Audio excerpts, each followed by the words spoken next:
Madridistas, this Saturday is a big one for Real Madrid as we host Espanyol at home in the Santiago Bernabeu. Who will be in the starting 11? I will tell you my starting 11 that I want to see for Real Madrid, my thoughts on Espanyol coming into this one, my keys to the game, and of course my official match prediction. So Madridistas, Espanyol is going to be a huge test for Real Madrid. This is the toughest test that Real Madrid has actually faced so far in the early season because Espanyol has been on a heater. They have not lost since May of last season. Think about that. And that was against Osasuna. They have been very, very good as of late. And they currently have 3 wins and only 1 draw in the first 4 games. And they currently sit at 3rd in La Liga. The only draw was against Real Sociedad. You might be saying, well, Dally, who have they been playing? Well, actually, this is a team that already beat Atletico Madrid. And I understand Atletico Madrid started very slow and they have not been doing the best so far. This is still a good Atletico Madrid team that Espanyol have beat. So think about that when you think of them. This is a team that actually last season, the last time we played them in La Liga, we actually lost to them too. It was a 1-0 loss for Real Madrid against Espanyol. Now, we did absolutely demolish them. The last time we actually hosted them at home at the Santiago Bernabeu, it was 4-1. So I'm hoping the game we can kind of get is the last time it was at the Santiago Bernabeu. Hopefully we can get that. A 4-1 result, I would be very, very happy with that. But this is a tough team. And again, they haven't lost since May. So if we get a win at all, I think I'll be very, very happy at the end of the day. Now, when it comes to the players in this game, the one player I actually really wanted to highlight, and I'm going to butcher his name, but let me try to do it. Perry Mila. That was the player I wanted to be highlighting in this one too. He is a center attacking mid. He has been very good. 3 goals in 4 games. However, there is a big but, because he is actually suspended this game for Espanyol, and that is a huge benefit for Real Madrid. He had a goal in the last one, but he picked up a red card, so he will be suspended for this game. So we do not have to look out for him, and I think that is a huge loss for Espanyol. That's one of their best goal scorers out there too. That's somebody who's actually been very, very good for them. So that is a huge thing to actually think about when it comes to this game. Nobody else I really wanted to highlight. That was a big player, but the fact that he's out, I think that's worth noting. Whenever you're actually watching Espanyol, they are without their best goal scorer out there. Now, speaking of suspension, we have to talk about the elephant in the room, and that is Dean Howson. Dean Howson is suspended for this game, and I will never understand La Liga. La Liga came out, it admitted that the red card should not have been a red card for Dean Howson, and then they still suspend him. What? You admit that the red card shouldn't have been a red, but then you still suspend it. We have tried to get it upheld, try to get it rejected, everything like that. La Liga is going to do La Liga things. I'm not that surprised. So Dean Howson will be suspended for this game. So that is a huge blow for Real Madrid. Another huge blow for Real Madrid is that Trent Alexander-Arnold is now out 8 weeks, it looks like, with a hamstring injury, because he picked that up in the last game against Marseille in the Champions League. Only 3 minutes out there. So we will be without Trent for this one too. I do have some positives though, after we got those negatives out of the way, because there's a lot of negatives there. The positive, number 1, Endrick is officially back in the squad. Take a look with me on the screen now, the squad list for Real Madrid. Endrick making his debut in the squad list under Xabi Alonso. This is somebody who's been out a very, very long time for Real Madrid. So super happy to see Bobby back in the lineup, rocking the number 9 kit, my favorite number. Very happy to be seeing Bobby Endrick back out there for Real Madrid, as well as Jude Bellingham and Camavinga are also in the squad list. Now, we understand they were in the squad list against Marseille, and it looked like Camavinga was going to be warming up. So maybe there's a possibility that we might see both Jude Bellingham and Eduardo Camavinga in this game. That is what I'm very much hoping for. And really, when it comes to my expectations for both of them, I expect them to both get some minutes in this one. I do not expect them to be starting. I think you first have to kind of warm up before you can actually get thrown out there and be starting. I'd be very surprised if either one of them are starting. I would hope not. I think Xabi Alonso knows what he's doing, and I think the medical staff knows what they're doing, so I will trust them that they will do the right thing. But you never know. I want to hear from you in the comments. Would you be starting Jude Bellingham or Camavinga, or is Bobby getting in the starting 11? Is Bobby getting any minutes? Let me know in the comments below. Very curious to hear from you. Now, when it comes to my starting 11 in this game too, I don't want to be rushing those two. I just mentioned it too. I don't expect Bobby to be put in the starting 11 because we haven't seen Gonzalo Garcia getting in the starting 11. So when it comes to me, there was a couple of things I was kind of debating too. We saw Trent get out. So Dani Carvajal, he played full 90 minutes in the last La Liga game, and then he basically played a ton of minutes too in the game against Marseille. Are we going to be rotating at the right back position? That was something I was thinking about. And then when it came to the left wing position, and this is probably going to be the thing I'm going to be most interested to see, in this game is who are we seeing? I think I know what we will be seeing, but it's not exactly what I want to be seeing. So take a look with me now at my starting 11 that I want to see for Real Madrid. I will be going with, of course, Kylian Mbappe up top, coming off a brace in the last one. Mbappe, I understand. He still got a brace in the last one. He's just on a heater right now. I am starting Rodrygo back-to-back games for me, starting at the left wing over Vini Jr. And this was the one I was really debating too, because I think Rodrygo played a lot better than what Vini Jr. has done in the last one. I'm not saying that Rodrygo was fantastic. I just think he's linking up very well with an Alvaro Carreras, with a Kylian Mbappe out there too. And I think it needs to be motivation for Vini Jr. when he does get his opportunity, because he will get his opportunity in this one. He needs to take full advantage of it too and really show out. I think right now you are kind of seeing the effects of Vini not starting every single game too, where he doesn't look the most motivated out there too. He seems, he just definitely does not deal with his emotions that well, and he definitely shows it very much facially whenever he actually has emotions. He does not shut them out or anything like that. So I want to see Vini Jr. to come off the bench and have a huge game. I'm hoping that happens.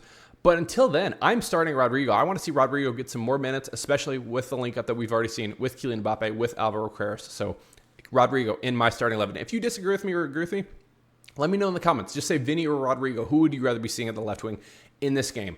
Arda Güler, after coming off a stinker in the last one, I'm still giving him the confidence that he needs to be having, and that I believe Xabi Alonso will also be giving him in this one. I will be starting Arda Güler in this game to Güler. I'm sorry, I butcher his name every single time. Franco Mastantuono is getting the start for me once again over Brahim. Franco has a way higher ceiling than Brahim. I thought we saw very much a lot of flashes in the last game with Franco, and this might be one of the last games that we actually see Franco starting until Jude Bellingham is back in that starting 11 too. So I want Franco to get the start one more time in here too. Tchouaméni, Fede Valverde in my starting 11. Alvaro Carreras, I am going with Raul Asensio to be replacing Dean Howson in this game. I think Asensio brings a lot of different things too. We'll talk about that exactly here in just a second. And then Militao starting next to him. And then I am going with Dani Carvajal getting the start at the right back position, with dealing with Trent being injured right now. And then, of course, Thibaut Courtois in goalkeeper for me. Now, Madridistas, real quick, if you haven't already, please hit the like on the video and subscribe if you're new around here to never miss any match previews, match reactions, and live instant reactions right after the Real Madrid game. Now, let's get back to the video. When it comes to my keys to the game, there's a couple of different areas that you could kind of be looking at. I think really, let's focus first at the back line, and that starts at that center back position and picking up the pieces that Dean Howson has left, because there's now 2 red cards in 9 games for Dean Howson. That is not good. That's not a good stat I want to be giving you. And with Dean Howson being suspended for this one too, we need somebody to be coming in and to be an impact player out there. Asensio, just got to call it like it is, has not been good so far under the Xabi Alonso regime. He has been very bad. I believe he picked up a red card. He's given away a couple penalties too. He has not been that good. However, in my opinion, he was the best center back for Real Madrid last year. I don't even think it was close. I think he was way better than Rodrygo. I think this is somebody who has a future at Real Madrid and can be a huge impact for Real Madrid moving forward. There's a lot of very good qualities about the kid. He is still very raw, but the kid has unbelievable pace. I mean, some of the fastest player I've ever seen as a defender. The kid is incredible when it comes to being a center back. Very, very fast out there. I would like to be seeing Asensio get the start over a David Alaba. It's kind of the same logic that I use for Franco. Franco has a future at Real Madrid. I believe Raul Asensio has a future at Real Madrid. Does David Alaba? I don't think so. We could see David Alaba. I would prefer Asensio, though. That's just my thoughts on that, too. If you would prefer Alaba, let me know in the comments. I would rather be seeing Asensio, but Asensio needs to be very, very good in this one, because Dean Howson has been very solid. Even though he has picked up the red cards, what Dean Howson offers, he offers that verticality in the box. He offers somebody that we can actually cross it to, too. And also when it comes to clearances in the box, Dean Howson is way taller than a Raul Asensio out there. And so it's going to kind of be something that we need to figure out too. In Asensio, I believe, will also have to start playing a lot more, because we need to be rotating him with a Militao, because right now, Rodrygo, he's out until December. Asensio needs to be picking up the best form possible for him to be successful moving forward. So I hope we give the confidence to Asensio to be starting in this game, and I think he needs to be having a very good game. So look out for Asensio in this one. I'll be watching him very closely in this one. When it comes to the right back position, though, I am starting Dani Carvajal in this one. And here's the issue I have with this. Of course, if Dani Carvajal was not coming off an ACL, was not coming off a PCL, TCL, DCL, I don't even know, so many injuries that he had last season, I'd be completely confident in the guy because I think the guy is one of the best right backs I've ever seen. He's very good on attack. He's very, very good defensively. He's very smart. Unfortunately, he made a dumb decision in the Champions League, but that's another story for another day too, picking up that red card. But my issue is Carvajal played 90 full minutes over last weekend. Then he basically played 85 minutes over in midweek too. Are we giving him too many minutes in this game? It's something I am a little bit concerned about. Again, he's coming back from a horrific injury. He's on the later side. He's on the other side of 30. It's not a good age for him. I do not want to overwork him, and then we are out 2 right backs because they're injured. And now we're going to have to recall. Don't even make me. I don't even want to say it. Bayer Leverkusen. Bring LV back. Bring Lucas Vazquez back. That will not be happening. I'm joking about that. I know some of you guys are probably closing the video right now, be like, please no, please don't do that.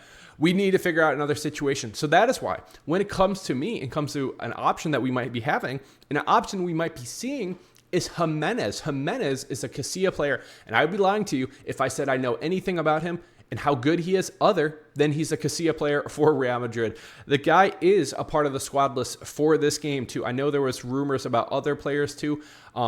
We just really haven't seen it. But the thing that I'm hoping is that we can maybe see Jimenez in this game, or maybe we can be seeing another player too. But Jimenez was included in this game for Real Madrid. He is a true right back coming from Castilla. I would hope we get to maybe see him, and maybe he's an option for Real Madrid moving forward because we are going to be without both Trent and Dani Carvajal for the next Champions League game. We're going to have to figure that out. Otherwise, Fede Valverde might have to go there. Raul Asensio might have to go there too. We might have to do something else, and maybe it's crazy. Maybe Fran Garcia starts at the right back position too. So I want to see some rotation no matter what. I do not want Dani Carvajal playing the full 90 minutes no matter what in this game. So let's see exactly what happens in this game for Dani Carvajal. Hopefully, fingers crossed, the guy can stay healthy and we can see some rotation and we can kind of get away with a win in this one too. That's what I want to be seeing for us. The last thing that I want to be seeing for Real Madrid is I want to see some more rotation, and I want to see impact subs off the bench. And who do I want to be seeing? Jude Bellingham, Eduardo Camavinga, Endrick, Vini Jr. Give me probably a Dani Ceballos. Probably give me a Dani Ceballos in this one too. I guess maybe Jimenez. Probably Jimenez too. I'm naming too many players. I want to see impact subs is what I want to be seeing. But the big two I want to be seeing, I want to see Eduardo Camavinga and I want to see Jude Bellingham get minutes in this one too, because we are finally getting them back. We need both of them to be back and fully healthy and ready to go for a very, very long and successful season for Real Madrid to be winning anything. They both need to be at the best form they possibly can be. And I think in a game like this, hopefully we can get up early in this game, 2-0, 3-0. Ideally, we can make some rotations. We can get some of these players some minutes that are not consequential minutes, not minutes that we have to have them be going full blow, full go, everything like that too. Because unfortunately, what has happened in the last couple of games, back-to-back games, we've gone down to 10 men because of 2 stupid red cards. And when that happens, the whole game script is thrown out too. We did not want to be subbing off Vini when we had to and bringing on 4 defenders in one game. That's not what we want to be doing. We want to be able to actually make impactful subs, make subs that we can give these players some minutes so that they can start warming up and getting ready for a very long season. So hopefully, ideally, we can start off very hot in this game. We can control this game, dictate exactly what we want to be doing, and do exactly what we want to be doing. And that's rotating these players, getting these players some minutes too. And that's what I want to be seeing in this game. That's the key for me. I want to be seeing that for this one. So when it comes to my official match prediction, I think this is going to be a very tough game for Real Madrid. Again, Espanyol, they have not lost since May of last season. They have 3 wins, 1 draw so far in La Liga. They've already been at Atletico Madrid. This is a tough team. This is a tough team that we actually have to be playing. And this is a very good test for Real Madrid. I am hoping being at home in the Santiago Bernabeu, having maybe an impact from a Camavinga, from a Jude Bellingham, maybe from a Bobby Endrick, maybe Gonzalo Garcia, maybe we get some impact subs in this game. Maybe Vini Jr. comes off and makes an absolute impact in this game. I think Real Madrid, we will get the job done at the end of the day. It might not be the prettiest thing in the world, but I will be going with a 2-0 victory for Real Madrid over Espanyol. Kylian Mbappe getting on the board, and Fede Valverde, bangers only first goal of the season for Fede Valverde. That will be my official match prediction, but we will find out exactly what happens. And I of course, will be live right after the game, giving you my instant reaction. So please join me. Like the video if you haven't already. Subscribe if you're new around here too. Very much appreciate it. Love you all. Appreciate you all. Cheers. A la Madrid.